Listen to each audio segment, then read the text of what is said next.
बिस्मिल्लाहिर्रहमानिर्रहीम। कोई मेरी बेटी को बचाओ। वो चीख रही थी पर कोई मुलाजिम मदद को न आया। मालकिन ने कहा था कि कल मेहमान आएंगे, काम के लिए अपनी बेटी भी साथ ले आना। मैं बेटी को साथ लाई तो मालकिन का याश बेटा उसे अपने दोस्तों के साथ जबरदस्ती अपने कमरे में ले गया। कुछ घंटों के बाद जब कमरे का दरवाज़ा खुला तो मेरी बेटी नीम मुर्दा हालत में थी। जब मालकिन घर लौटी तो पैसों से भरी पोटली दी और बोली, बेटी को लेकर गाँव चली जाओ, किसी को सच ना बताना। मैंने वो पैसे मालकिन के मुंह पर मारे और कहा, मेरा अल्लाह आज ही इंसाफ करेगा, और बेटी को लेकर घर आ गई। अल्लाह से इंसाफ मांगने लगी। अगले दिन मेरे बेटे ने न्यूज़ चैनल लगाया तो चलती हुई न्यूज़ देखकर मैं सजदे में गिर पड़ी। मेरे अल्लाह ने इंसाफ। ये एक बदतरीन सुबह थी। आज भी सोचती हूँ तो जुजरी सी आ जाती है। जब मैं अपनी मालकिन के कहने पर अपनी 14 साल बेटी को काम पर ले गई थी। वो नहीं जाना चाहती थी। अम्मा, मेरा टेस्ट है। वो बार बार एक ही बात करती तो मैंने झुंझला कर कहा, रानी एक ही दिन की तो बात है, मैं कौन सा रोज तुझे काम पर ले जाती हूँ। तो वो परेशान होकर अपनी मासूम आंखों से मेरी तरफ देखकर बोली, अम्मा मुझे अच्छा नहीं लगता। लोगों के घर के बर्तन मांजना, झाड़ू लगाना अपने घर में भी तो करते हैं ना, इसमें क्या बुराई है। मैंने उसे घुरका, अपने घर की बात और है ना अम्मा।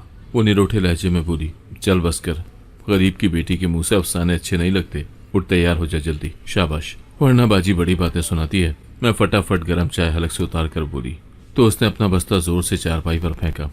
अल्लाह की कसम अम्मा, एक दिन जब मैं बड़ी हो जाऊंगी ना तो कभी भी आपको दूसरों के झूठे बर्तन नहीं धोने दूंगी। अल्लाह करे मेरी जल्द अज जल्द तालीम मुकम्मल हो और मुझे कोई अच्छी सी नौकरी मिल जाए। ये कहकर वो मेरे पास से गुजरी और बाहर नल के पास बैठकर मुंह पर पानी के छींटे मारने लगी तो मैं गहरी सोच में डूब गई। इतनी सी उम्र में ये कितनी बड़ी बातें सोचने लगी है। तो उसकी बातों पर मुझे अपने आप पर पछतावा सा होने लगा कि मैं उसको वो जिंदगी नहीं दे पाई जो उसका हक था। काश मैं पसंद की शादी न करती तो आज मेरी औलाद धक्के तो न खाती। मैंने ठंडी सांस भरी और अपनी बेटी की तरफ देखा जिसके चेहरे पर इतनी उदासी थी कि मेरा दिल कट सा गया। मैंने जिंदगी में खुद से वादा किया था कि कभी भी अपनी बेटी को मालकिन के घर काम के लिए नहीं लेकर जाऊंगी और जहां तक मुमकिन हो सका अपनी बेटी के ख्वाबों को पूरा करूंगी। वो पढ़ लिख कर टीचर बनना चाहती थी, इसीलिए मैंने उसे अच्छे स्कूल में दाखिल करवाया ताकि उसे मेरी तरह लोगों के घर के बर्तन ना मांजने पड़े, बल्कि वो पढ़ लिख कर बाइज्जत नौकरी करे जहां पर 4 लोग उसकी इज्जत करें और एहतराम से बुलाएं। वो बहुत ही फर्माबरदार थी। मैट्रिक में आ चुकी थी। अच्छे घराने की लड़कियों के साथ उसकी दोस्ती थी, लेकिन मैंने एक चीज़ हमेशा उसमें नोट की कि जब भी मैंने उसे मुश्किल वक्त में पुकारा और काम पर चलने का कहा, उसने कभी मुझे इनकार नहीं किया। हालांकि आजकल की बच्चियां 2 जमातें पढ़ लेती हैं तो आसमान पर उड़ने लगती हैं, मगर मेरी बेटी बहुत ही सादा तबीयत की निकली, जिस पर मैं अल्लाह ताला का हमेशा शुक्र अदा करती कि उसे बाहर की हवा नहीं लगी। मैं उसकी सादतमंदी को दिल दिल में सराहती थी, मुंह पर कभी उसकी तारीफ नहीं की। मैं अपनी सोचों को अपने साथ लिए काम पर पहनने वाले कपड़े पहनने ही लगी कि अचानक दरवाजे पर हल्की हल्की दस्तक हुई। इस घर में आए हुए मुझे तकरीबन 1.5 माह होने वाला था, लेकिन इस हल्की हल्की दस्तक की पहचान मुझे बहुत अच्छे से हो गई थी। इसीलिए मैं एकदम से चौंक गई। दिल की धड़कन तेज हो गई। ये इस वक्त क्यों आ गया? ये तो अमूमन रात को आता है। मेरा दिल डूबा और उफान बढ़ सा गया। मैंने डूबी नजरों से दरवाजे की जानिब देखा ही था कि इतने में रानी उठकर दरवाजे की तरफ जाने लगी तो मुझे जैसे करंट सा लग गया।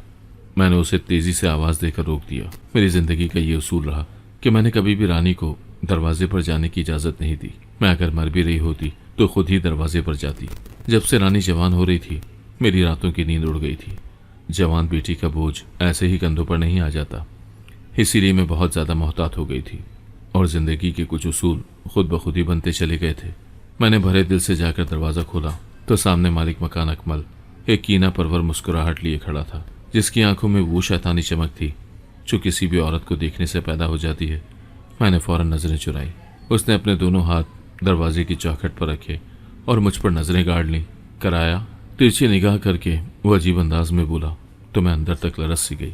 अकमल साहब, कुछ दिन और दे दें, मालकिन तनख्वाह देगी तो आपको बकाया किराया भी दे दूंगी और जो एडवांस रहता है वो भी, बस थोड़ा सा वक्त दे दीजिए। और वो हंसी जिसमें न करम था न लिहाज, सिर्फ एक खुदगर्ज मर्द की तस्कीन थी। अरे, नाम क्या बताया था तुमने? जी, रोजीना। बात यह है रोजी, एकदम वो ड्रामा अंदाज में रुका तो न जाने क्यों मुझे ये बेतकल्लुफी पसंद आई। रोजी तो कभी मुझे मेरे खावन ने भी नहीं कहा था, लेकिन अब पराया मर्द पूरी ढटाई के साथ मेरे नाम को जिस रोमांटिक अंदाज में पुकार रहा था उससे मेरा दिल बेहद बुरा हुआ। तुम्हें बुरा तो नहीं लगा ना? रोजी कहना। वो बड़े नाज से बोला। तो मैं उसकी बेहुदा ताड़ती नजरों की तपिश से बचते हुए, ना चाहते हुए भी, ना मैं सर हिला दिया और अपनी तरफ से मुस्कुराने की कोशिश भी की। तो वो मजीद फैलते हुए बोला, देखो रोजीना जरा लंबा नाम है, इसीलिए मैं तो तुम्हें रोजी ही कहूंगा। अब तुम्हें बुरा लगे या अच्छा। नहीं जी, ठीक है। और ये बात मैंने इंतहाई जबर के साथ कही थी, क्योंकि मैं पहले दिन से ये बात बहुत अच्छे से समझ गई थी कि ये शख्स इंतहाई अनापरस्त इंसान है, जो अपनी अना को ठेस लगते देखकर अगले का ठीक ठाक नुकसान कर सकता है। और मैं उस मकाम पर खड़ी थी जहां मैं अपना नुकसान नहीं करवा सकती थी, क्योंकि ये मकान मुझे काफ़ी मुनासिब किराए पर मिल गया था, वरना यहाँ एक कमरे का मकान का किराया आसमान से बातें कर रहा था और उसे अदा करना मेरे बस की बात न थी। ऐसे में कभी कभी नापसंदीदा बात भी बर्दाश्त करनी पड़ जाती है, और उस वक्त मैं अपनी उसी बर्दाश्त को आजमा रही थी। अच्छा रोजी, किराया तो चलो तुमने आखिर दे ही देना है, मैं तुम्हारे साथ ये रियायत कर देता हूँ, लेकिन रह गया एडवांस, तो वो तो तुम्हें पहले ही देना पड़ेगा। ये तो बहुत ज़रूरी चीज़ होती है ना। वो अपने लहजे में दुनिया भर की चालाकी समोते हुए कुछ लम्हे रुका, और फिर जैसे उसकी नज़रें मेरे चेहरे पर जम सी गईं। लेकिन क्या? मैं उसके लेकिन पर सटपटा सी गई। लेकिन ये कि अगर तुम चाहो तो मैं एडवांस माफ़ कर सकता हूँ। मैंने चौंक कर देखा। उसके लहजे में छुपी मकारी मैंने फौरन महसूस कर ली। ऐसा लगा जैसे मेरे गिर्द कोई सांप फुनकारने लगा हो। मैं आपकी बात का मतलब नहीं समझी अकमल साहब, मैंने उलझन ज़दा लहजे में सवाल किया। तो उसके मक्कार होंठों पर एक ऐसी मुस्कुराहट सज गई जो किसी दरिंदे की फतह की इत्तला देती हो। इतनी भोली तो तुम नहीं लगती, समझ तो गई होगी मैं बच्ची ना थी और ना ही पहली बार ऐसी बात सुन रही थी, लेकिन हर बार ऐसी बातें सुनने के बाद शर्म से मेरी निगाह झुक जाती है। मगर न जाने क्यों माशरे के उन मर्दों को शर्म ना आती जो अकेली औरत को देखते ही अपनी राल टपकाने दरवाजे पर आ जाते। सच कहा है, घर वाला चाहे जैसा भी हो, एक औरत का साहिबान होता है। दरवाजे के पास रखा उसका जूता भी दूसरों को खौफजदा करने के लिए काफ़ी होता है। मुझे यहाँ पर गुस्से के बजाय तहम्मुल का मुजाहरा करना था, क्योंकि मैं जानती थी कि मेरे सर पर कोई मर्द नहीं। अगर मैंने यहाँ पर हर ऐरे गैरे के साथ दुश्मनी मोल ली तो फिर मेरा जीना इस माशरे में इंतहाई दोभर हो जाएगा। मैं अपने और अपनी बेटी के लिए कोई मसला नहीं चाहती थी, लिहाजा मैं अनजान बनकर बोली, अकमल साहब, मैं इतनी पढ़ी लिखी औरत नहीं हूँ और न ही इतनी सियानी, लेकिन मैं आपको ये यकीन दिलाती हूँ कि जो ही बाजी तनख्वाह देंगी मैं आपको एडवांस की रकम अदा कर दूंगी। मैंने मौजू पलटने की कोशिश की तो वो मेरी बात सुनकर हंसने लगा और आहिस्ता से बोला, चलो ठीक है, तुम वाकई ही सियानी हो, लेकिन अगर कभी मुश्किल पेश आए तो मेरे पास आ जाना। मैं इतना कोई बुरा आदमी नहीं हूँ। वो मुझे अपनी आंखों के भरमे से छेदता हुआ बोला। तो मैंने आखिरी कड़वा घूंट भरते हुए आराम से कहा, जी ज़रूर, और फिर फौरन दरवाज़ा बंद कर दिया, क्योंकि मुझे उसके जाने के आसार दिखाई नहीं दे रहे थे और मैं मज़ीद दरवाजे पर खड़ी रहकर उसकी गंदी नज़रों को फेस नहीं कर सकती थी। मैं ज़िंदगी के उस मोड़ पर खड़ी थी जहाँ मर्दों की बोलती आंखें, उनमें छुपे राजो न्याज मेरे लिए अजनबी नहीं थे। मैं उन आंखों का मफहूम बहुत अच्छे से जानती थी, लेकिन यह भी अल्लाह का करम था कि मैं कदम कदम पर ऐसी दावत देती नज़रों से खुद को ना सिर्फ बचा कर रखती आई, बल्कि अपनी जवान होती हुई बेटी को भी ऐसी भेड़िया नज़रों से बचाने की कोशिश कर रही थी। अब तो ज़िंदगी चौमक्खी की तरह लड़ने लगी थी, जहाँ पर अपने साथ साथ अपनी बेटी की फिक्र भी मुझे दिन रात खाई जाती थी। यही वजह थी कि मैंने इस दश्त में उतरकर सर्दो गर्म अपने जिस्म पर सह लिए, मगर अपनी बेटी पर आंच न आने दी। मैं अंदर आई तो मेरा जिस्म लरज रहा था। वो नज़रें, वो लहजा, वो मुस्कुराहट, सब मेरे वजूद पर एक गंदे दाग की तरह चिपके हुए महसूस हुए। दिल बड़ा बोझल सा होने लगा। रानी मेरी तरफ देखकर परेशान हो गई। क्या बात है अम्मा, सब खैरियत है? आपका रंग क्यों उड़ा हुआ है? पानी लाऊं क्या? तो मैंने एकदम ही नाम में सर हिलाया और कहा, मैं ठीक हूँ, बड़ी सी चादर ओढ़ ले, जल्दी फिर निकलते हैं, पहले ही हम काफ़ी लेट हो चुके हैं। मालिक मकान क्या कह रहा था अम्मा? कुछ नहीं कह रहा था, तुम जल्दी से तैयार हो जाओ। ये कहकर मैंने ताला चाबी उठाए और रानी को लेकर घर से बाहर निकल आई। पूरे रास्ते में एक ही बात सोचती रही कि आज बाजी से एडवांस की रकम ले लूँगी और उसे अकमल के मुंह पर दे मारूंगी। एडवांस रकम के बहाने रोज़ रोज़ दरवाजे पर आ जाता है। अगर मेरे मसले ना होते तो कब का घर तब्दील कर लेती। सच तो यह है कि मुझे तो उसकी शक्ल से ही शदीद नफरत होने लगी थी। मैं उसे लेकर मालकिन की बड़ी सी कोठी पर पहुंची, क्योंकि आज उनके घर में एक बड़ा फंक्शन होने वाला था और मालकिन ने ही मुझे कहा था कि अपनी बेटी को साथ ले आना, क्योंकि घर में आज काम बहुत ज़्यादा होगा। मैं यूं ही कोठी के अंदर दाखिल हुई तो अंदर से एक तेज़ म्यूज़िक की आवाज़ कानों से टकराई तो दिल धक से रह गया। मुझे फ़ौरन अंदाज़ा हो गया कि बाजी घर पर नहीं है, क्योंकि उनकी मौजूदगी में कभी भी उनका ये बिगड़ा हुआ लड़का जहांगीर ऐसी हरकत नहीं करता था। वो हमेशा अपने आवारा दोस्तों के साथ बेसमेंट में बैठकर नशे की महफिल सजाता और म्यूजिक की आवाज़ भी सिर्फ बेसमेंट की दीवारों से टकराती रहती। लेकिन आज आवाज़ ऊपर वाले कमरे से आ रही थी, और वो भी उसके ज़ाती बेडरूम से, जिसका दरवाज़ा पूरी तरह खुला हुआ था। चंद लम्हों तक मैं वहीं दहलीज पर खड़ी रही। दिल में वसवसों का तूफान उठने लगा। अंदर जाने की हिम्मत ही नहीं हो रही थी, लेकिन काम तो करना था। मजबूरी ने कदम उठाने पर मजबूर कर दिया। दिल की धड़कन तेज हो चुकी थी, जैसे हर कदम के साथ कोई अनजाना खौफ मेरे वजूद पर हावी होता जा रहा हो। मेरी परेशानी देखकर रानी भी डर सी गई। मैं मरे मरे कदमों से अंदर दाखिल हुई, मगर लाउंज का दरवाज़ा हल्का सा खुला रखा। बाहर चौकीदार और माली मौजूद थे। कदरे दिल को आसरा था कि मैं इस कोठी में बिल्कुल अकेली नहीं हूँ, लेकिन कोठी का ये रिहायशी हिस्सा ज़रा अलग थलग था। यहाँ से आवाज़ें बाहर जाना मुमकिन नहीं था, इसीलिए मैंने एहतियातन लाउंज के दरवाजे को मुकम्मल तौर पर बंद नहीं किया। मैं जो ही तेज़ तेज़ कदमों से किचन की तरफ जाने ही लगी थी कि अचानक ऊपर वाली सीढ़ी पर खड़े मालकिन के बेटे जहांगीर ने मुझे देख लिया और इंतहाई भोंडे अंदाज में मुझे कहा, फौरन जूस का गिलास लेकर ऊपर आओ। मैंने निगाह उठाकर ऊपर देखा तो सामने सीढ़ियों की रीलिंग पर उसके 3-4 लफंगे दोस्त भी खड़े थे, जिनकी अजीबोगरीब नज़रें मुझसे होते हुए रानी पर जाकर टिक सी गई थी। ऐसा लगता था जैसे उनकी आंखों में शर्म ही मर गई हो। रानी भी शायद ये बात महसूस कर चुकी थी। तभी एकदम से वो मेरे पीछे हो गई। मैं उसे लेकर फौरन किचन में आई। एक दिल किया कि रानी को बाहर गार्डन में छोड़ दूं, लेकिन फिर अपने दिल को मजबूत किया कि अगर यूं ही छोटी छोटी बातों पर डरती रही तो फिर मैं रानी को डरपोक बना दूंगी। वो पहले ही छोटी छोटी बातों पर इतनी परेशान हो जाती है कि कई कई दिनों तक उन्हीं उलझनों में रहती है। न जाने क्यों मेरे दिल में बेचैनी शुरू हो गई। मेरे मसामों से पसीना बहने लगा। हालांकि इतनी गर्मी न थी। मैंने फटाफट जूस तैयार किया और रानी को गिलास लाने का कहा तो एकदम दिल धक से रह गया। रानी किचन में मौजूद नहीं थी, तो मुझे यूं लगा जैसे मेरी सांस रुक गई हो और मेरी आंखों के सामने धुंध छा गई हो।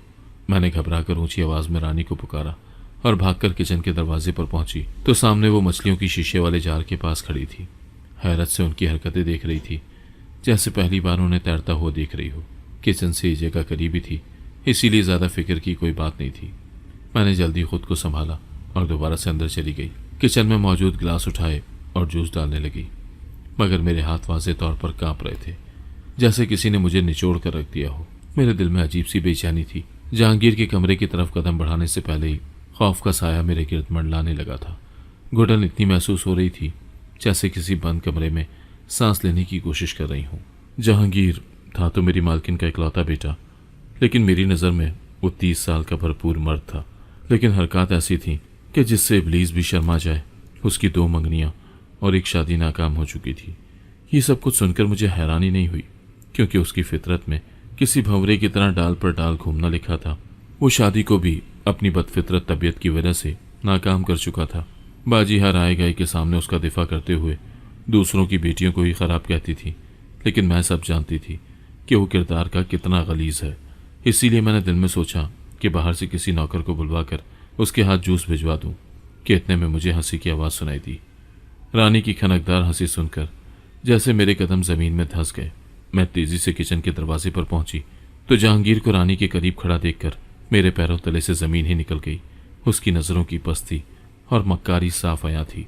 मेरा दिल चाहा कि मैं अपनी मासूम सी रानी को अपने पैरों तले छुपा लूं और उसका बाल भी जहांगीर को ना देखने दूं। मुझे शदीद गुस्सा आया, लेकिन मैंने खुद पर काबू पाया। मैंने ज़ोर से रानी को आवाज़ दी। वो घबरा कर मेरी तरफ मुड़ी और फौरन मेरे पास आ गई। मैंने सख्ती से कहा, तुम किचन से बाहर क्यों निकली? जाओ अंदर और काम संभालो। उसने शर्मिंदगी से सर झुकाया और तेज़ी से किचन में चली गई। जहांगीर ने मेरी तरफ देखा तो उसकी आंखों में एक कीना सा उतरा। इससे पहले कि मैं किचन में जाती, वो तेज़ी से मेरे करीब आया। उसके चेहरे पर एक खबीस सी मुस्कुराहट बिखर गई। क्या बात है, आज मुझे जूस नहीं पिलाओगी? बहुत इंतज़ार करवाती हो तुम। उसके ज़ोमानी जुमले मुझे हमेशा बहुत बुरे लगते थे, लेकिन मैंने चेहरे से कुछ भी जाहिर ना होने दिया और खामोशी से वापस पलट गई और किचन से जूस का गिलास उठाया। और जैसे ही मैंने जूस का गिलास उसके पास जाकर उसकी तरफ बढ़ाया तो उसने जानबूझकर अपने हाथ की उंगलियों से मेरे हाथ को टच किया, तो मैंने फौरन ही अपना हाथ पीछे खींच लिया। वो खिलखिलाकर हंस पड़ा।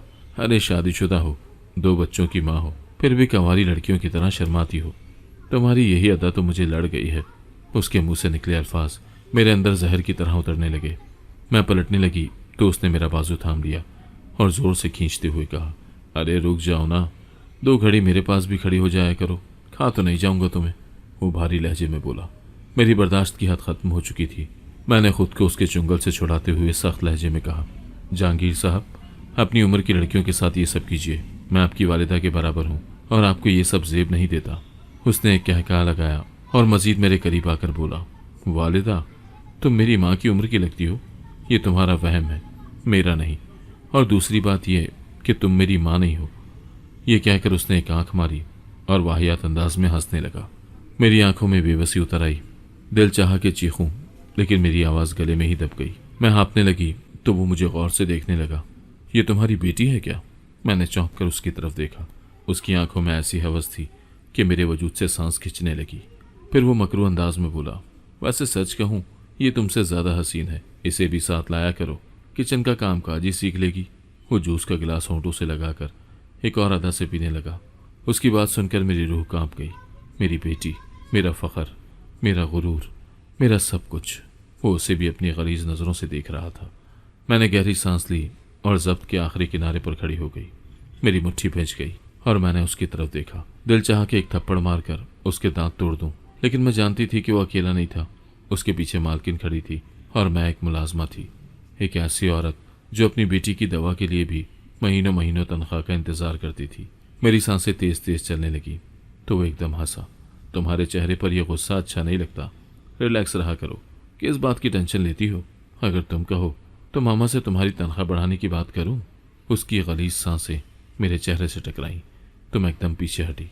नहीं जहांगीर साहब, आपका शुक्रिया। मालकिन जब बेहतर समझेंगी तनख्वाह बढ़ा देंगी।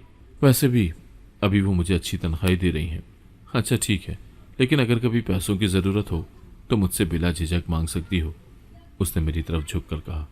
तो मैंने एकदम से झुरझुरी ली और बिना एक लफ्ज़ बोले तेज़ी से किचन में आ गई। लेकिन उस किचन में खड़े होकर काम करना मेरे लिए मुमकिन न रहा। कुछ लम्हे के लिए लगा जैसे मेरी टांगों ने मेरा साथ छोड़ दिया हो। मैं दीवार का सहारा लेकर ज़मीन पर बैठ गई और आंखों से बेख्तियार आंसू बहने लगे। मैंने ज़िंदगी में गुर्बत के ताने सुने थे, भूख के दिन देखे थे, लेकिन ऐसे लम्हे पहली बार देखे थे जब किसी की नज़रें इंसान को जिंदा दफन करने लगती हैं। रानी ने मुझे हैरत से देखा। उसकी आंखों में सवाल थे। अम्मा, आप ठीक हैं? मैंने सर हिलाकर कहा, हाँ मैं बिल्कुल ठीक हूँ, लेकिन मेरा दिल रो रहा था। लेकिन नौकरी की तनखरा की। मैं घुटनों पर हाथ रखकर उठी और डिनर सेट तरतीब से टेबल पर रखने लगी। थोड़ी देर गुजरी थी कि नगीना बाजी किचन के दरवाजे से अंदर दाखिल हुई। उनका आना मेरे लिए जैसे बाहर के झोंके जैसा था। मेरे तन बदन में जैसे सुकून की लहर दौड़ गई हो। मैं खुद को एकदम से तवाना महसूस करने लगी कि चलो कुछ आसरा हो गया और कुछ खौफ भी थोड़ा कम हो गया। हम दोनों ने मिलकर किचन का काम संभाला और शाम के फंक्शन के लिए खाने की तैयारी करने लगे। वक्त धीरे धीरे गुजरने लगा। मुझे यहाँ काम पर नगीना बाजी ने ही लगवाया था। वो काफ़ी उधेड़ उम्र थी, काफ़ी अरसे से यहाँ काम कर रही थी। मैं उनसे काफ़ी घुल मिल गई थी। उम्र के फ़र्क के बावजूद हम दोनों की बातें ख़त्म होने का नाम ही न लेती कि अचानक एक हल्की सी चीख सुनाई दी तो मेरा माथा ठनका और मेरे हाथ से कीमती बर्तन छूटकर ज़मीन पर गिर गया। शीशे टूटने की आवाज़ जैसे मेरे इर्द गिर्द बिखर गई। नगीना बाजी ने चौंक कर मेरी तरफ देखा और बोली, आज ध्यान किधर है तुम्हारा? मैंने बमुश्किल ज़बान हिलाई और कहा, आपने कुछ चीखने की आवाज़ सुनी? वो हंसते हुए बोली, अरे भाई, जहांगीर मियाँ घर पर हों और सुकून हो, ये तो हो ही नहीं सकता। मैं उनकी बात सुनकर चुप हो गई, लेकिन दिल में गहरी बेचैनी उतर गई। कुछ ही लम्हे गुजरे थे कि दोबारा एक तेज़ और तड़पा देने वाली चीख सुनाई दी। अब की बार सिर्फ मैंने नहीं, नगीना बाजी ने भी चीख सुन ली। हम दोनों ने एक दूसरे की तरफ देखा। मेरी ज़बान से बेसाख्ता निकला, रानी, ये मेरी रानी की आवाज़ है। मैंने अपने दोनों हाथ सीने पर मारे और बौखलाकर किचन में इधर उधर नज़र दौड़ाने लगी। नगीना बाजी ने हैरत से पूछा, क्या तुम रानी को आज साथ लाई हो? हाँ, वो बाथरूम गई थी, मैंने सर हिलाते हुए कहा। मैं तेज़ी से बाहर निकली। सामने वाले कमरे के साथ बाथरूम था, मगर कमरे का दरवाज़ा बंद था। मुझे लगा कि सारी कोठी में एकदम जैसे सन्नाटा छा गया हो। मैंने हर तरफ नज़रें दौड़ाई, कोई आहट, कोई हलचल न थी। चीख अब वहम लगने लगी। मैंने बेसाख्ता आवाज़ दी, रानी, तुम कहाँ हो? मेरी आवाज़ कोठी की दीवारों से टकराकर वापस लौट आई। कोई जवाब नहीं आया और फिर वो चीखें गूंजी जो मेरी रग रग को काटने लगी। घुटी घुटी चीखें, जैसे कोई तड़प रहा हो, जैसे किसी के जिस्म से उसकी रूह खींची जा रही हो। मैं पागलों की तरह इधर उधर दौड़ने लगी। आवाज़ों का ताक़ुब करते हुए मैं उस कमरे के दरवाजे तक पहुंची जहां से वो सिसकियां और चीखें आ रही थी। मैंने दरवाज़ा पीटना शुरू किया। खोलो, दरवाज़ा खोलो। रानी, क्या हो रहा है? दरवाज़ा खोलो। मेरी हिज़यानी चीखें दीवारों से टकरा रही थी। नगीना बाजी भी मेरे पीछे आ गई। उनका चेहरा सफ़ेद हो चुका था। वो भी दरवाज़ा बजाने लगी, मगर दरवाज़ा बंद रहा। मैंने रोते हुए खुद को ज़मीन पर पटक दिया और फिर उठकर बाहर की तरफ दौड़ी। गेट पर चौकीदार खड़ा था। मैंने उसके आगे गिरकर दुहाई दी, मेरी बच्ची अंदर है, खुदा के लिए चलकर दरवाज़ा खोलो। वो भी दौड़ता हुआ आया। हम तीनों दोबारा उस कमरे के दरवाजे के सामने खड़े थे। अंदर से रानी की कराहती आवाज़ें आ रही थी। मेरी रानी मुझे आवाज़ें दे रही थी, अम्मा बचाओ। उसकी आवाज़ जैसे कलेजे को चीर रही थी। चौकीदार ने मेरी तरफ देखा। उसकी आंखों में खौफ था। उसने धीरे से कहा, अंदर जहांगीर भी है। मेरी दुनिया अंधेर हो गई। मैं एक लम्हे के लिए साकत हो गई। मेरी टांगें लड़खड़ा गईं और मैं ज़मीन पर बैठ गई। इतने में दरवाज़ा खुला। सामने का मंजर मेरी सांस रोक गया। रानी बेड पर नीम मुर्दा हालत में पड़ी थी। उसका दुपट्टा एक तरफ गिरा हुआ था, बाल बिखरे हुए और जिस्म पर कपड़े बेतरतीब। उसकी आंखें छत की तरफ जमी हुई थी, जैसे किसी ने उसकी रूह निकालकर जिस्म वहीं छोड़ दिया हो। चौकीदार ने शर्म से नजरें फेर ली। मैं अंदर लपकी। नगीना बाजी ने फौरन बेड से चादर उठाई और रानी के जिस्म पर डाल दी और मुझे झंझोड़ते हुए बोली, होश करो पगली, संभाल खुद को। मैं सकते ख्याल में उसके करीब बैठ गई। उसके चेहरे पर ऐसी वीरानी थी जैसे कई सदियों का दुख उस पर बरस पड़ा हो। मैंने उसे अपने सीने से लगा लिया। वो दर्द से कराही और मेरी बाहों में सिमट गई। उसने धीरे से कहा, अम्मा, जब मैं बाथरूम से निकली तो जहांगीर और उसके दोस्त सामने खड़े थे। उन्होंने ज़बरदस्ती मुझे अंदर खींच लिया। मेरे चीखने पर उन्होंने मेरा मुंह बंद किया। मैं बहुत रोई अम्मा, मैं बहुत चिल्लाई चीखी, पर किसी ने नहीं सुना। वो मुझे मारते रहे, नोचते रहे। अम्मा, मेरी रूह तक लहूलुहान हो गई। मैं कुछ न कर सकी। वो सब कुछ करते रहे। मैं हारती गई, टूटती गई। मेरी चीख गले में ही दब गई। आंखों से आंसू थम नहीं रहे थे। मैं उसे सीने से लगाकर झूला झुलाने लगी, जैसे मैं उसे फिर से माँ की आगोश में बना दे सकूं। नगीना बाजी सर पकड़कर बैठ गई। हाय जहांगीर, ये तूने क्या जुल्म कर डाला। वो भी हमारे साथ रोती चली गई। थोड़ी देर के बाद मेरे हवास अपनी जगह पर आए तो आने वाले कल के अंदेशे मुझे सताने लगे। मेरी रानी के सर पर तो बाप का साया भी नहीं था। अगर वो होता तो इस मुश्किल मरहले में हम पर चादर तान लेता, लेकिन अब मैं एक औरत होने के नाते बिल्कुल ही तनहा खड़ी थी। मेरा दिमाग एक बार फिर माफ होने लगा। मैंने नगीना बाजी से कहा, अब क्या होगा? नगीना बाजी ने मेरे कंधे पर हाथ रखकर मुझे तसल्ली देते हुए कहा, सब ठीक हो जाएगा, तुम फिक्र नहीं करो। तो मैं उनकी तरफ आंसुओं से डूबी हुई आंखों से देखकर बोली, कैसे ठीक हो जाएगा? गई इज्जत भी कभी हाथ आती है। तो वो रानी के सर पर हाथ रखकर बोली, देखो, ये वक्त ऐसी बातें करने का नहीं, रानी को संभालने का है। अगर तुम ही ऐसी बातें करती रहोगी तो इस बच्ची का क्या होगा? इसका तुम्हारे सिवा दुनिया में कोई भी नहीं। तो उनकी बातें सुनकर मैंने रानी की तरफ देखा, जिसका चेहरा लट्ठे की तरह सफ़ेद हो रहा था। ये पुलिस केस है। तो मेरी बात सुनकर नगीना बाजी एकदम से पहलू बदल गई और बोली, सब्र करो, मालकिन को आने दो। मुझे यकीन है वो कोई बेहतरीन फैसला करेंगी। वो फैसला करेंगी? जहांगीर उनका इकलौता बेटा है। आपने देखा नहीं, वो अपने बेटे के सामने किसी की बेटी को कोई इज्जत ही नहीं देती, तो भला एक नौकरानी की बेटी को क्या इज्जत देंगी? अरे बेटियां सबकी सांझी होती हैं, क्या मालिक और क्या नौकरानी की बेटी, इनमें फ़र्क ही क्या है? ये तो हम समझ रहे ना बाजी, ये मालिक लोग बहुत तफुर्का करते हैं। अच्छा चलो, तुम ज़्यादा मत सोचो, रानी को लेकर इस कमरे में बैठो, मैं तुम्हारे लिए पानी लेकर आती हूँ। अल्लाह करे मालकिन भी जल्दी आ जाए। वो उठकर किचन में हमारे लिए पानी लाने गई, जबकि मैं रानी को अपने सीने से लगाकर ऐसे बैठी हुई थी कि जैसे खुद से अलग किया तो न जाने मजीद क्या क़यामत हमारी ज़िंदगियों में आ जाएगी। लेकिन मैं भूल रही थी कि क़यामत तो हमारी ज़िंदगी में आ चुकी है। तो मैं एक बार फिर भी आवाज़ रोने लगी। इतने में नगीना बाजी एकदम से तेज़ तेज़ कमरे के अंदर आई और मुझे देखकर बोली, मालकिन आ गई हैं, फिक्र मत करो, अब सब ठीक हो जाएगा। मालकिन हवास बाख्ता चेहरे के साथ कमरे में आई तो हम दोनों माँ बेटी पर नज़र पड़ते ही उन्हें हम पर बीती क़यामत समझने में ज़्यादा देर न लगी, तो वो हमारे पास ही खामोशी से बैठ गई। भाजी, आपने कहा था ना रानी को लाने को, मैं आपके कहने की वजह से इसे लेकर आई थी। अब देख लें जहांगीर बाबू ने इसका क्या हाल करके रख दिया है। मैं धाड़े मार मार कर रोने लगी तो वो भी टुकर टुकर बिल्कुल खामोशी के साथ रानी की तरफ देखते ही चली गई। मेरा जिस्म कांप रहा था, मेरी ज़बान बार बार लड़खड़ा रही थी, लेकिन मैंने हिम्मत करके अपनी बेटी पर बीता हर जुल्म उनके सामने रखा। लेकिन उनकी आंखों में न कोई हैरानी थी, न दुख, न अफसोस, बस एक सर्द सा सुकूत था। मुझे लगा कि मेरे ऊपर जुल्म की दास्तान सुनने के बाद वो कोई तो हमदर्दी के दो बोल बोलेंगी कि मेरे दुखी दिल को कुछ करार आ जाता, लेकिन उसकी जगह उन्होंने धीरे से अपना पर्स खोला, एक मोटी रकम निकाली और मेरे हाथ में थमाते हुए कहा, बेटी को गांव ले जाओ और मुंह बंद कर लो। मुझे लगा जमीन फटे और मैं उसमें समा जाऊं। मेरे जख्मों पर मरहम की बजाय बाजी ने नमक छिड़क दिया था और अब मैं तड़प रही थी। मेरी रूह अंदर से चीख उठी, बाजी, ये आप क्या कह रही हैं? ना करें ऐसा, हम गरीबों पर ऐसा जुल्म न करें। ये रकम देकर मुझे चुप कराने का वक्त नहीं, ये जहांगीर को सजा देने का वक्त है। चुप हो जाओ। क्यों अपनी बेटी की इज्जत को गलियों में उछालती हो अल्लाह की बंदी? इस बात का पता भी हम तीनों के सिवा और किसी को भी नहीं है। इस घर से बाहर बात निकली तो सोचो, तुम्हारी बेटी की इज्जत और भी खराब हो गई। अभी नई नई बात है, कोशिश करो इसकी जल्द से जल्द शादी कर दो, किसी को कुछ भी पता नहीं चलेगा। और फिर उन्होंने एकदम से रकम मेरे हाथ पर रखी तो मुझे ऐसा लगा जैसे ये रकम सांप बिच्छू बन गई हो और मेरी बेटी की मजीद बेइज्जती कर गई हो। मैंने कांपते हाथों से वो रकम उठाई और रोती हुई सुर्ख आंखों से बाजी की तरफ देखा, जो मेरी तरह ही एक औरत थी, लेकिन इंतहाई सफाक। फिर मैंने वो रकम इंतहाई गुस्से से उनके पैरों में फेंक दी। बेगम साहिबा, मेरे पास सिवाय इज्जत के कुछ नहीं था, जिसे आज आपके बेटे ने छीन लिया। अगर आप इंसाफ नहीं करेंगी तो मेरा अल्लाह ज़रूर करेगा, मैंने बुलंद आवाज़ में कहा। तो वो गुस्से से भड़क उठी और बोली, इस उम्र में लड़के गलतियां कर जाते हैं, खामखा बात को मत बढ़ाओ। पैसे लो और चुपचाप चली जाओ। क्यों अपनी जान की दुश्मन बनी हुई हो? ज़्यादा ज़बान चलाओगी तो नौकरी तो जाएगी, इज्जत से समाज में सांस भी नहीं ले सकोगी। मैं लानत भेजती हूँ ऐसी नौकरी पर। आप मुझे नौकरी के डरावे मत दें।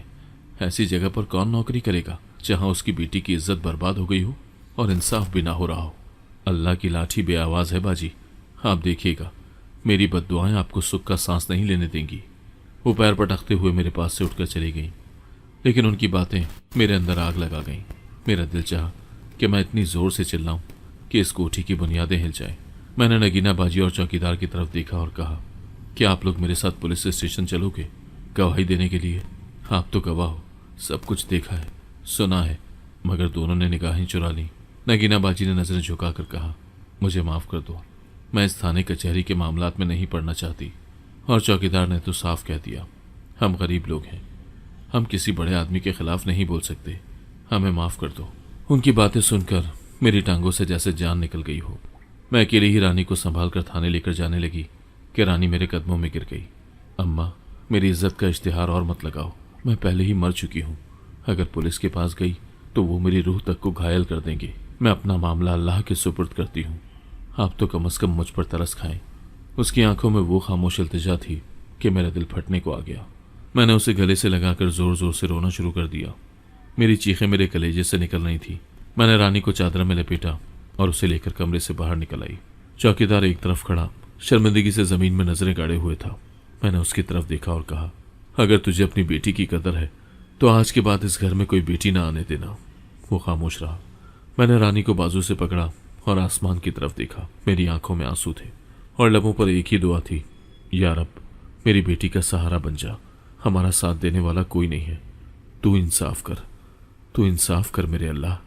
मैंने रोते हुए कोठी का दरवाज़ा अबूर किया तो मेरे कदम मन मन भर के हो गए। उस रात मैं सो न सकी। रानी मेरे पहलू में लेटी सिसकियाँ लेती रही और मैं आंखें बंद किए सोचती रही कि क्या रब सिर्फ अमीरों का है? मेरी बेटी के साथ इसीलिए इंसाफ ना हुआ। इस दुनिया में गरीब के लिए कोई इंसाफ नहीं है, इसीलिए अमीरों के बेटे दरिंदगी करके भी बच जाते हैं। मैं लुटी पिटी से अपने घर को पहुंची, मगर हर आहट पर चौंक जाती। सारी रात आंखों में बसर हुई। सुबह हुई तो मुझे कई फिक्रें लाहक हो गईं। सबसे बड़ी फिक्र तो मकान के किराए की थी। बार बार मालिक मकान हकमल का चेहरा मेरी आंखों के सामने आता तो मुझे वहशत होने लगती, और जब मेरी नज़र रानी पर पड़ती तो लगता कि कलेजा मुंह को आ गया हो। ना नौकरी रही, ना सहारा, ना उम्मीद। मेरी बच्ची के आंसू मेरे दिल को अलग हर लम्हे कचूके लगा रहे थे। इतना बड़ा जुल्म होने के बावजूद मेरी बेटी के साथ इंसाफ न हुआ। एक अजीब सी बेबसी थी। समझ ही नहीं आ रही थी कि कहाँ जाऊं, किससे कहूं, कौन मेरे दुखों का मदावा करेगा। मैं उसे दोबारा हंसता देखने की तमन्ना तो रखती थी, लेकिन हकीकत ये थी कि अब वो हंसी उसके चेहरे से हमेशा के लिए रुखसत हो चुकी थी। सारी रात परेशानी में गुजर गई, एक पल को भी करार न आया। और रानी रात से भूखी थी। सुबह नाश्ते को भी दिल ना किया कि अचानक दोपहर को मेरी बेटी ने जैसे ही टीवी ऑन किया तो अचानक एक चीख मेरे हलक में अटक गई। ब्रेकिंग न्यूज चल रही थी। स्क्रीन पर वो मंजर दिखाया जा रहा था जिसने मेरे अंदर की चीख को बाहर आने से पहले ही दबा दिया था। मेरी आंखें फटी की फटी रह गईं, जिस्म में सनसनाहट दौड़ गई, क्योंकि मेरे अल्लाह ने वो इंसाफ कर दिया था जिसकी मैं शिद्दत से मुंतजिर थी। स्क्रीन पर मेरी मालकिन के घर की खबर चल रही थी, जिसमें साफ दिखाया जा रहा था कि उनका पूरा घर आग की लपेट में आ चुका है। लेकिन इस खबर का अगला मंजर तो उससे भी ज्यादा दिल दहला देने वाला था। उसमें बताया गया कि मालकिन का बेटा जहांगीर शदीद जख्मी हो चुका है और उसका निचला धड़ मुकम्मल तौर पर जल चुका है। वो अब ना चल सकता है, ना खड़ा हो सकता है। तो खबरों में उसकी हालत ज़ार को देखकर मैंने अपने सीने पर हाथ रखा और जोर से चिल्लाई कि अब यकीनन तू किसी भी मासूम बच्ची की जिंदगी को बर्बाद करने के काबिल नहीं रहा। तुझे मेरी बद्दुआएं खा गई। ये कहकर मैं रानी के साथ लिपट कर रो पड़ी और फिर सजदे में गिर गई। मेरे लबों पर बस यही अल्फाज थे, या अल्लाह तेरा शुक्र है तूने मेरे दर्द को सुना और दुनिया में ही इस जालिम को इसके अमल की सजा दी। मैं देर तक सजदे में पड़ी रही। मेरी आंखें नम थीं, मगर दिल में एक अजीब सी रोशनी थी, एक उम्मीद की किरण थी जो अंधेरे को चीर कर मेरे अंदर उतर रही थी। मुझे लगा कि अब मैं उतनी कमज़ोर नहीं हूँ। मेरे साथ मेरा रब है और जिनके साथ अल्लाह ताला हो वो भला कब अकेले होते हैं। यकीनन उसकी मदद मेरे साथ है कि तभी मैं इतने बड़े पुले सरात से गुजर गई जो सब देखता है, सब सुनता है। ये सच है कि जालिम की रस्सी दराज ज़रूर होती है, लेकिन जब वो उसकी रस्सी को खींचता है तो जालिम को बिलबिलाने की भी तौफीक नहीं मिलती। रानी इतनी बड़ी खबर सुनने के बाद भी बहुत दिल गिरफ्ता थी। उसकी आंखों में अब भी खौफ के साए थे। वो अपने कमरे में अंधेरे में बैठी रहती, न बोलती न हंसती, जैसे सब कुछ खत्म हो चुका हो। मैं उसकी वजह से बहुत परेशान थी। कहीं ना कहीं मुझे ये पछतावा भी अपने अंदर ही अंदर होने लगा कि अगर मैं उस सुबह उसे ना लेकर जाती, उसके साथ ज़बरदस्ती ना करती, तो वो कभी भी इस दुख से ना गुजरती। ये पछतावा मुझे जीने नहीं दे रहा था। लेकिन आखिर कब तक रानी इसी अंधेरे में ज़िंदगी गुजार सकती थी। उसे तो पढ़ लिख कर अपने पैरों पर खड़ा होने का बहुत शौक था और मैं उसके इस शौक को किसी सूरत भी मिटने नहीं देना चाहती थी। मैं जानती थी वो बहुत ज़हीन है, लेकिन इस वाक़े ने उसके जहन पर बहुत ही बुरा असर डाला था। मैंने कई बार उसे दोबारा स्कूल भेजने की कोशिश की, मगर वो तैयार ना हुई, तो मैंने ज़बरदस्ती न की। फिर किताबें लाकर उसके सामने रखी कि शायद उन्हें देखकर ही उसके अंदर फिर से अपना शौक जाग जाए, मगर वो किताबों को हाथ भी न लगाती, बस चुपचाप दीवार की तरफ मुँह करके देखती रहती। उसकी ये हालत इज़ार मुझे अंदर ही अंदर काट रही थी कि एक दिन मेरे सब्र का पैमाना लबरेज हो गया और मैंने उसे कंधों से पकड़कर झिंझोड़ते हुए कहा, आखिर कब तक ऐसे तुम जिंदगी गुजारोगी? क्या तुम्हें जल्द से जल्द अपने पैरों पर खड़ा नहीं होना? मेरी जिंदगी का क्या भरोसा है? आज हूं कल नहीं, तो तुम्हारा क्या बनेगा? कम से कम इतनी तालीम तो हासिल कर लो कि दुनिया का मुकाबला कर सको। तो वो मेरी तरफ खाली खाली नज़रों से देखने लगी। तब मेरा दिल कट कर रह गया। मैं उसके सामने रो पड़ी और मोहब्बत से उसका हाथ थाम कर बोली, बेटी तुम क्यों शर्मिंदा हो? शर्म तो उन लोगों को आनी चाहिए जिन्होंने तुम्हारे जिस्म पर नहीं, तुम्हारी रूह पर जख्म दिए हैं। तुम क्यों मुंह छुपाकर अंधेरे में बैठी हो? बाहर निकलो, अपनी जिंदगी को दोबारा से शुरू करो। तुम्हारी कोई गलती नहीं है, तुम मजलूम हो, इसीलिए अल्लाह ने खुद उसका इंसाफ कर दिया है। रानी ने मेरी तरफ देखा और तब वो बहुत ही धीमी आवाज में बोली, अम्मा मगर हमारे पास पैसे नहीं हैं, मैं कहाँ से पढ़ूंगी, कैसे जाऊंगी स्कूल? मैंने उसकी आंखों में झांका और कहा, बस इतनी सी बात है।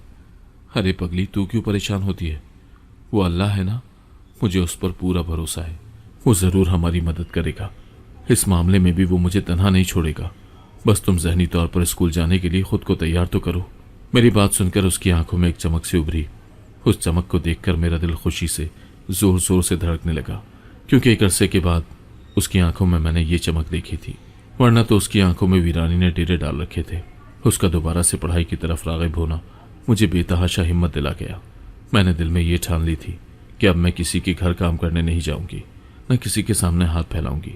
मैंने अल्लाह पर भरोसा किया और थोड़ी बहुत जमा पूंजी जो मेरे पास थी उसको समेटा और बाजार चली गई। वहां से चाट मसाला खरीदा और अगले दिन गवर्नमेंट स्कूल के सामने चाट का देगचा लेकर बैठ गई। पहला दिन मेरे लिए क़यामत से कम नहीं था। बच्चे पास से गुजरते रहे मगर कोई मेरे पास नहीं आया। मेरा दिल बैठने लगा, मेरी सांस रुकने लगी, आंखों से आंसू बहने लगे। या अल्लाह, अगर ये काम भी ना चला तो मैं कहाँ जाऊंगी?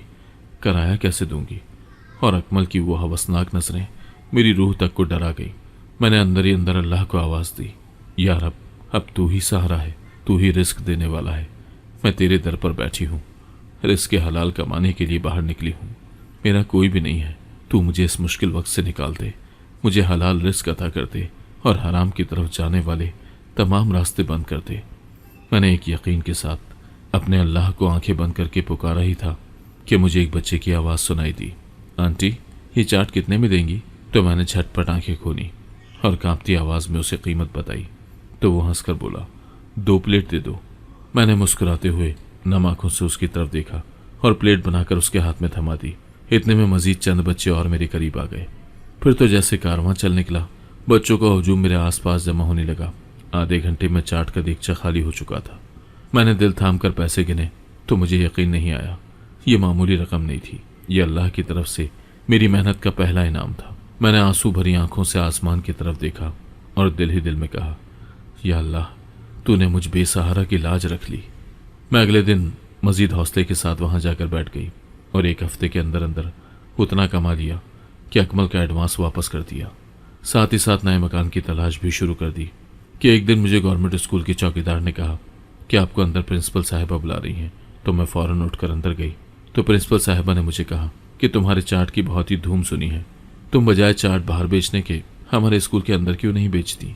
तो उनकी बात सुनकर मैं खुशी से निहाल हो गई। मुझे यूं भी सड़क पर बैठना अच्छा नहीं लगता था, लेकिन मजबूरी थी। मगर जब प्रिंसिपल साहिबा ने मुझे ऑफ़र की तो मैंने फ़ौरन उनकी वो ऑफ़र कबूल कर ली।